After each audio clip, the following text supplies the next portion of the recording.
Menace d'accouchement prématuré. On parle de prématurité lorsqu'elle survient entre 22 et 37 semaines d'aménorrhée. Donc, un accouchement avant les 37 semaines d'aménorrhée, c'est une prématurité. On a des degrés de prématurité, sévère, moyenne ou tardive. Donc, il faut savoir comment dater une grossesse. Pour les 22 semaines d'aménorrhée correspond au 5e mois, la fin. Donc, la semaine finale, 5e mois. 37 semaines d'aménorrhée correspond aux 9 mois. Donc, le début de la semaine, le 9 mois. L'accouchement prématuré, la prématurité, la naissance prématurée, c'est la cause la plus importante de mortalité et morbidité périnatale. Il existe deux types de prématurité, une prématurité provoquée et la prématurité spontanée. La prématurité provoquée, c'est une extraction fœtale volontaire. Elle est volontaire, indiquée par les obstétriciens. C'est pour sauver la mère et ou le fœtus. Le deuxième type, il y a la prématurité spontanée, c'est après la mise en travail. Donc, les contractions sont prématurées. La prématurité des contractions, il donne la dilatation du col ou l'accouchement prématuré. C'est spontané, on a provoqué. Et la prématurité est divisée schématiquement en trois groupes. Donc, la prématurité avant les 28 semaines d'aménorrhée, entre 28 et 32 semaines d'aménorrhée, et la prématurité après les 32 semaines d'aménorrhée. Donc, lorsque la prématurité est avant les 28 semaines d'aménorrhée, donc avant les 6 mois, là on parle des très grandes prématurités.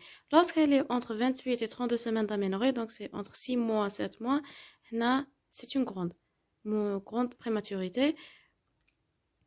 Après les 32 semaines, donc après les 7 mois, entre 32, 36 et 6 jours, donc 8 mois, là c'est une prématurité moyenne, tardive, la plus fréquente, 80%.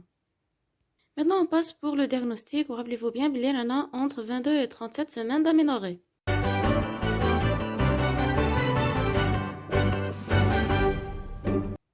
Pour le diagnostic, on a les signes cliniques plus les signes paracliniques. On commence les signes cliniques chez une femme enceinte de moins de 30 semaines d'aménorrhée. Le diagnostic positif, il se pose qu'on a une contraction utérine régulière et douloureuse plus une modification du col de l'utérus. Donc, les contractions utérines sont douloureuses. Donc, le motif de consultation, c'est la douleur pelvienne. C'est un motif de consultation très fréquent, mais il ne suffit pas pour dire que la femme présente un menace d'accouchement prématuré. Parce que la douleur lui seule ne permet pas de poser le diagnostic. Il faut l'association des deux. L'association des contractions utérines plus modification du col. Parce que les contractions utérines, lorsqu'ils sont efficaces, ils sont responsables de la modification du col et le col se dilate. Donc, au toucher vaginal, ramollissement, effacement et dilatation du col. Il faut l'association des contractions utérines plus les modifications du col. Les modifications du col, la forme au toucher vaginal, ramollissement, effacement et dilatation du col, et au mieux par l'échographie du col. Donc, c'est au médecin à voir est-ce que c'est vraiment une menace ou une fausse menace d'accouchement prématuré. Il peut y avoir d'autres signes cliniques comme métrorragie, rupture prématurée des membranes qui se manifestent par perte liquidienne, des signes infectieux, écoulement du liquide.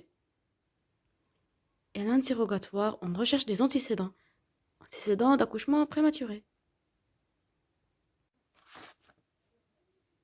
Il faut aussi dater la grossesse. À quel terme elle est la femme pour dire qu'elle présente un risque d'accouchement prématuré. Par exemple, si la femme est en 36 semaines d'aménorrhée, on ne fait rien. On peut accepter l'accouchement par voie basse. Mais au contraire, si on date qu'elle est en 32 semaines d'aménorrhée, là, on essaie d'intervenir parce qu'il y a un risque d'accouchement, de risque de grande prématurité. Et là, c'est à vous de faire le diagnostic. Tout d'abord, nous un examen obstétrical à la recherche des contractions utérines. لازم نعطوا les caractéristiques. لازم نقول les caractéristiques de la douleur des contractions utérines. Les contractions utérines douloureuses, généralisées, rapprochées en fréquence, entraînent une dilatation du col utérin, involontaire, intermittente ou régulière. En place. Il faut placer un spéculum. Pourquoi? Pour rechercher une infection. Parce qu'on a des étiologies avec des infections cervico-vaginales. Donc, on recherche une infection, un liquide amniotique au niveau du vagin. Ici, il y a une rupture prématurée des membranes. Et on complète l'examen par un toucher vaginal. Le toucher vaginal, on précise la longueur, la consistance du col, la dilatation du col ou la présentation. Est-ce qu'elle est descendue ou on a une amplification du segment inférieur? Donc, le toucher vaginal, on a les caractéristiques de la dilatation du col. La caractéristique de la dilatation du col a une longueur, consistance, ou la position du col, rupture, la rupture prématurée des membranes, la dilatation, la présentation, je fais la descendue ou l'amplification du segment inférieur. Parfois, le diagnostic s'avère difficile. Par exemple, une femme multipare qui arrive avec un col un peu raccourci, l'orifice externe ouvert. Non, on ne peut pas savoir est-ce que c'est vraiment cette femme présente une menace ou pas. Alors, on a une échographie du col utérin. Par voie endovaginale. Échographie du col utérin par voie endovaginale. Donc, le diagnostic, il est surtout clinique. Il repose sur l'examen clinique, signes fonctionnels, l'examen clinique, palpation, spiculum et le toucher vaginal. Mais parfois, le diagnostic est difficile. Et lorsqu'on a un doute au toucher vaginal, là, on a le recours à des examens paracliniques. Donc, une échographie du col par voie endovaginale, c'est un examen de deuxième ligne. Les critères qui définissent un risque d'accouchement prématuré, la longueur, tout d'abord la longueur du col, lorsqu'elle est raccourcie, considérera aura moins de 25-30 mm, moins de 25 mm, 30 mm, c'est un col raccourci. On a ouverture de l'orifice interne, au moment où il est fermé, donc on a ouverture de l'orifice interne supérieur à 1. On a aussi prostruction des membranes. Donc, on a un liquide. Donc, s'il y a du liquide au niveau de l'orifice interne, ça cible, il y a un risque d'accouchement prématuré. Donc, on a les critères échographiques lors d'une échographie. Le deuxième examen, c'est le dosage de la fibronectine. Fibronectine, c'est une glycoprotéine localisée au niveau de la déculia et au niveau des membranes fœtales. Sa présence dans les sécrétions, donc la fibronectine, elle est présente dans les sécrétions. La présence d'AHAT compte jusqu'à 20 semaines d'aménorrhée. Au-delà de 20 semaines d'aménorrhée, pas de présence de fibronectine. C'est maintenant 20 semaines d'aménorrhée. Nous allons un prélèvement par écovionnage du cul-de-sac vaginal. Et derrière le résultat positif, ça cible un risque d'accouchement prématuré. Sinon, il y a les résultats négatifs, ça peut éviter l'hospitalisation. Donc, il permet de différencier une des contractions utérines physiologiques et les contractions utérines pathologiques. L'examen, l'échographie obstétricale, elle est réalisée surtout pour toutes les femmes enceintes, surtout pour rechercher les causes, l'étiologie de la menace d'accouchement prématuré. Elle précise la biométrie fœtale, le nombre de fœtus, présentation, la vitalité, l'absence de malformation, la quantité de liquide, il y a un excès de liquide, amniose, placenta, la topographie de la placenta, il y a une placenta prévia, donc elle recherche l'étiologie. On a d'autres examens comme l'enregistrement cardio-tocographique, il renseigne sur le rythme cardiaque fœtal et les contractions utérines. On a d'autres examens comme le groupage, NFS, CRP, TCA, inogramme, prélèvement vaginal, ICBU et consultation d'anesthésie. Devant une menace d'accouchement prématuré, on va établir un diagnostic de gravité qui doit tenir en compte le terme de la grossesse, parce que si la grossesse se rapproche aux 36 semaines d'aménorrhée, là, ça ne pose pas beaucoup de problèmes, contrairement si elle est moins de 34 semaines d'aménorrhée. L'importance des contractions utérines, la modification locale du col et du segment inférieur. Pourquoi? Parce que, imagine, si elle arrive à une dilatation, donc la patiente arrive à une dilatation de 4 cm, là, on ne peut rien faire. Les facteurs associés, donc une rupture prématurée des membranes, là, le traitement, c'est inefficace, donc là, on ne peut rien faire. Si l'hémorragie ténique, ça cible, c'est un diagnostic de gravité, on atteint les facteurs étiologiques, infection, HTA, gémilité. Pourquoi on cherche les facteurs étiologiques? Parce que lorsqu'on cherche l'étiologie, là, c'est pour le traitement, pour la prise en charge. Et après l'instauration du traitement, le pronostic et l'évolution doivent soit favorable, soit défavorable. C'est en fonction de la sévérité de la menace et de son étiologie. Le pronostic peut être favorable, peut être obtenu sous traitement. Donc sous traitement, je vais prendre le pronostic favorable, les contractions utérines diminuent et s'espacent. Le col ne subit plus de modification. Donc un traitement, c'est le traitement d'IO pour arrêter les contractions utérines. Et la conduite stationnaire, on diminue progressivement le traitement ou un repos impératif jusqu'à 35-37 semaines d'aménorrhée. Mais des consultations périnatales rapprochées. Comme on peut avoir un pronostic défavorable, il aboutit à l'accouchement prématuré. Entre 34 et 37 semaines d'aménorrhée, on a peu de problèmes. Mais avant 34 semaines d'aménorrhée, donc l'accouchement avant 34 semaines d'aménorrhée, on a un risque d'immaturité des organes, immaturité pulmonaire, neurologique, digestive, hépatique, ophtalmologique, immunologique qui va entraîner une mortalité. Donc une mortalité plus morbidité, séquelles neuropsychiques plus l'handicap. Pour la prise en charge, on prend la décision, c'est selon l'état maternel et fœtal. Toujours, on précise l'état de la mère, même du fœtus. Donc, l'état de la mère, est-ce que l'HTA est équilibré, contrôlé? Est-ce qu'elle nécessite une interruption de la grossesse, la cardiopathie? Donc, il faut l'état maternel. Il faut sauver la mère. Même cas pour le fœtus. Dès que le fœtus il est mort in utero, on laisse accoucher prématuré. Donc, علاش نحبسوا نعطوها un traitement pour arrêter les contractions? Non, on laisse accoucher parce qu'il est déjà mort. Donc, la décision, c'est selon l'état maternel et fœtal. Il faut toujours préciser les états. L'état de la mère, fœtus. Il faut sauver la mère.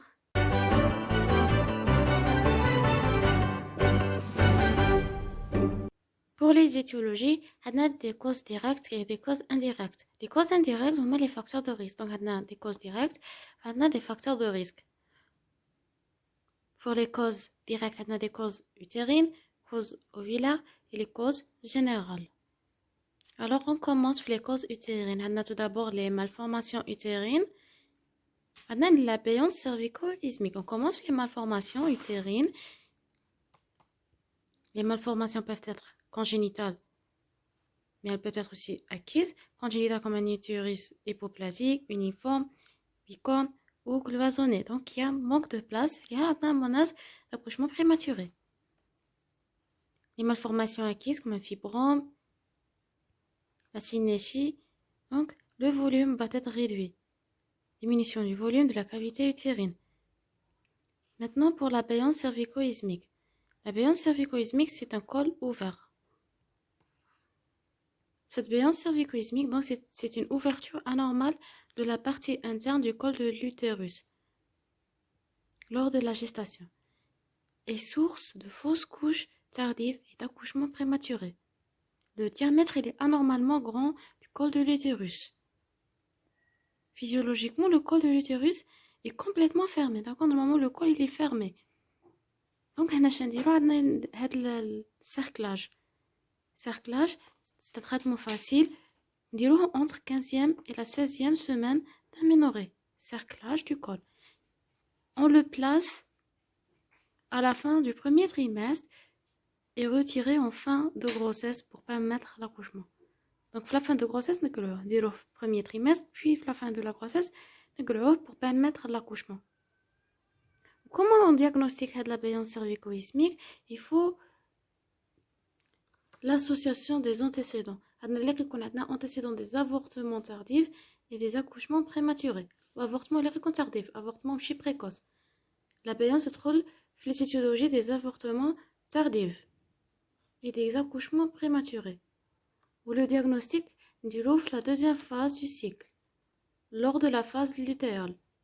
Le cycle a deux phases, la phase proliférative, puis il y a l'ovulation, puis il y a la phase lutéale. La phase lutéale, on a la sécrétion de progestérone. وهنا la progestérone, هاد l'hormone, la progestérone renforce la fermeture du col de l'utérus. C'est le cas normal.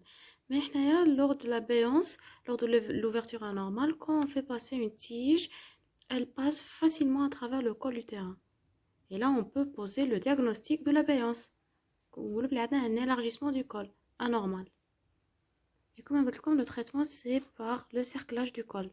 Il est placé à la fin du premier trimestre, entre 15e et 16e semaine, puis retiré en fin de grossesse pour permettre l'accouchement. Donc, les causes utérines, les malformations utérines, les manque de place, la béance cervico-ismique, c'est un col ouvert. Le col ouvert, donc il y a une menace d'accouchement prématuré. Le diagnostic il repose sur les antécédents d'avortement tardif ou d'accouchement prématuré avant 32 semaines d'aménorrhée. Donc un accouchement prématuré avant 32 semaines d'aménorrhée. Sans les antécédents, on ne peut pas poser le diagnostic. On a les antécédents. Le diagnostic il est posé comme le deuxième cycle, la phase lutéale. On fait passer avec la tige. La tige elle passe facilement. À travers du col, on a un élargissement et voilà la béance. Le traitement prophylactique il repose sur le cerclage. Col utérin entre 15e et 16e semaine d'aménorrhée. L'hystériographie, parfois on le demande à l'examen, il permet de mettre en évidence une béance anatomique. Donc, on a les causes utérines, malformation utérine et la béance cervico-ismique. Pour les causes ovulaires, dans la grossesse multiple, hydramnios, placenta prévia et la rupture prématurée des membranes.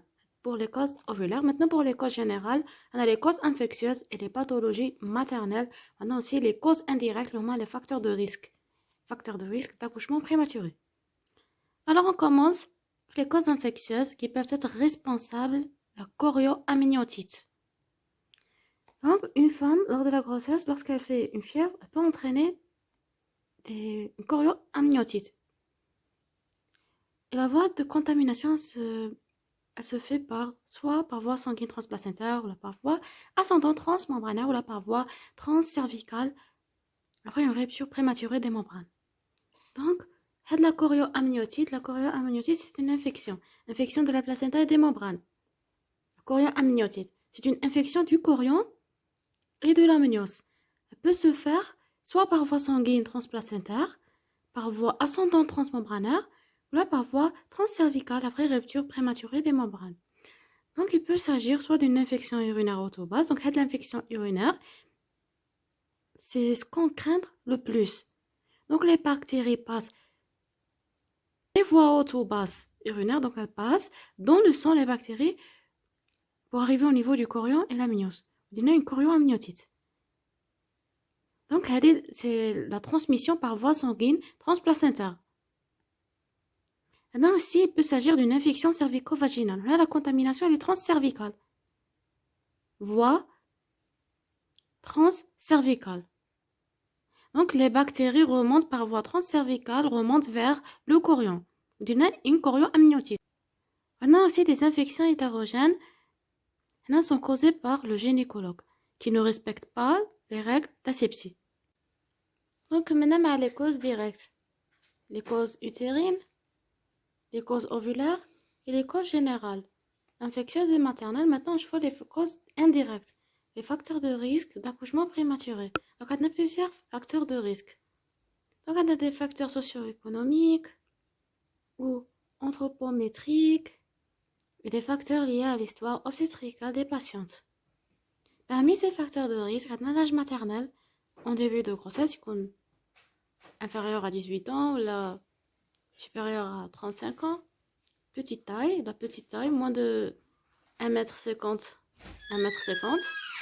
La maigreur, faible prise de poids au cours de la grossesse, la malnutrition, milieu défavorisé, la multiparité, travaux pénibles, famille nombreuse, le trajet, grossesse non désirée, grossesse illégitime, antécédents gynécologiques et obstétricaux, d'antécédents d'avortement à répétition, d'infertilité, antécédents d'avortement tardif. Donc, les facteurs de risque sont des facteurs de risque d'accouchement prématuré.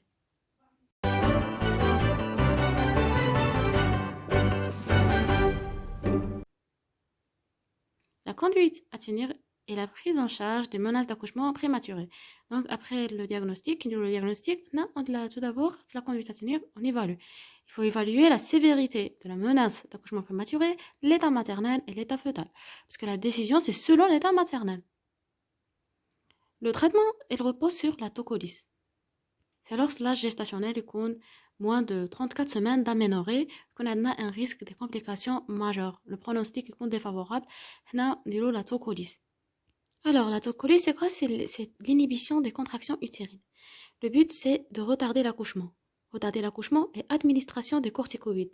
Ces corticoïdes chez Dilo, ils vont permettre la maturation pulmonaire, diminuer le risque morbidité neurologique, diminuer la morbidité et la mortalité néonatale chez le nouveau-né avant les 34 semaines d'aménorrhée. Donc, la tocolyse avant les 34 semaines d'aménorrhée, on a le pronostic défavorable. La tocolyse, donc, elle inhibe l'accouchement. On a donc les corticoïdes. Les corticoïdes, la maturation où ils diminuent morbidité et la mortalité néonatale.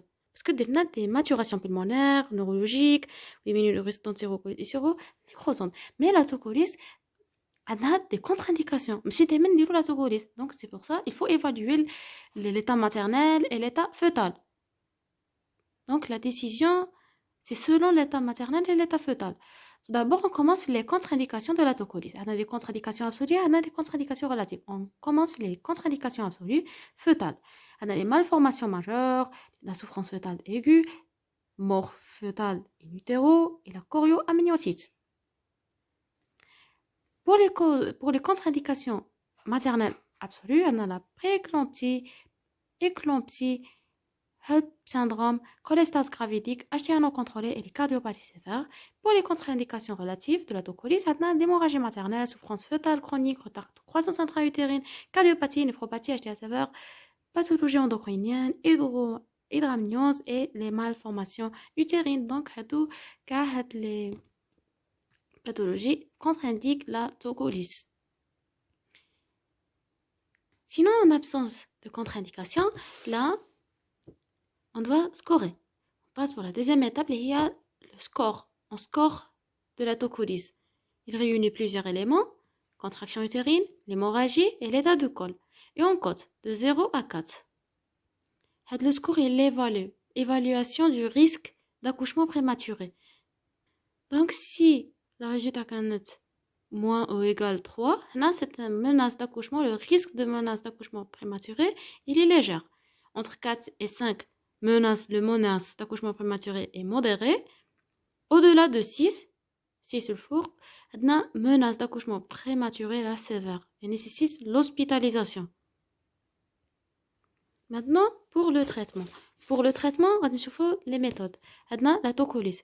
Le but, c'est d'inhiber les contractions utérines et retarder l'accouchement d'au moins 48 heures afin de permettre l'action des corticoïdes. Les inhibiteurs des contractions utérines, les inhibiteurs calciques, antagonistes de l'ocytocine et les bêta-mimétiques, même les ANS. Mais les inhibiteurs calciques antagonistes de l'ocytocine, la tolérance est supérieure à celle des bêta-mimétiques. Le bêta-mimétique a des contre-indications, des effets secondaires. Donc, de préférence, nous avons les inhibiteurs calciques et les antagonistes de l'ocytocine. Donc, le choix de l'inhibiteur contraction utérine repose sur les contre-indications, les effets secondaires du médicament. Donc, c'est tout pour les inhibitions des contractions utérines. Pour les inhibiteurs calciques, on a l'ifidépine et cardipine. Pour les antagonistes de l'ocytocine, on a l'atozipam. Donc, les médicaments, ils vont inhiber les contractions utérines. Donc, on retarde l'accouchement. Là, on administre les corticoïdes. Les corticoïdes, l'administration, il y a l'âge gestationnel, donc c'est avant les 34 semaines d'aménorrhée. Les corticoïdes diminuent les morbidités et les mortalités néonatales chez le nouveau-né avant 34 semaines d'aménorrhée. La maturation, parce que la corticothérapie permet la maturation pulmonaire et la prévention de la maladie des membranes hyalines. Parce que les corticoïdes, il y a une augmentation de la synthèse de surfactants giflés poumons, donc c'est une maturation. Surfactants giflés alvéoles pulmonaires, donc la maturation pulmonaire, prévention de la maladie des membranes hyalines et une détresse respiratoire. Donc, la prévention de la détresse respiratoire, diminution de risque de morbidité neurologique et diminution de risque d'entérocolite utéro-nécrosante, c'est-à-dire la corticothérapie. Maintenant, pour les attitudes thérapeutiques. Pour les attitudes thérapeutiques, donc, le médicament, et tout, donc, ça dépend de l'état des membranes et l'âge gestationnel. On précise les deux. Je vois l'état des membranes. Est-ce que l'homme rompu? Est-ce que l'homme intact? L'âge gestationnel. Est-ce que c'est avant les 34 semaines d'aménorrhée ou là, on a mort les 34 semaines d'aménorrhée? Donc, on commence. Si l'on a les membranes, donc la première des choses, la membrane. Il y a une rupture prématurée des membranes. Là, on précise l'âge gestationnel. Il y a moins de 34 semaines d'aménorrhée, on a ontocolyse. Ontocolyse plus une antibiothérapie. Il y a l'âge supérieur à 34 semaines d'aménorrhée, l'âge gestationnel, on a antibiothérapie, repos plus surveillance.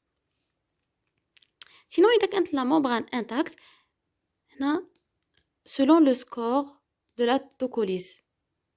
Dès qu'on a une menace d'accouchement prématuré légère, on a le traitement symptomatologique. Il y aurait un traitement symptomatologique. Dès qu'on a une menace d'accouchement prématuré modéré, ontocolyse par voie orale. Le menace d'accouchement prématuré dès qu'on sévère, on a ontocolyse par voie parentérale. Il y a qu'un l'âge gestationnel au-delà de 36 semaines d'aménorrhée, on a l'accouchement. On accepte l'accouchement.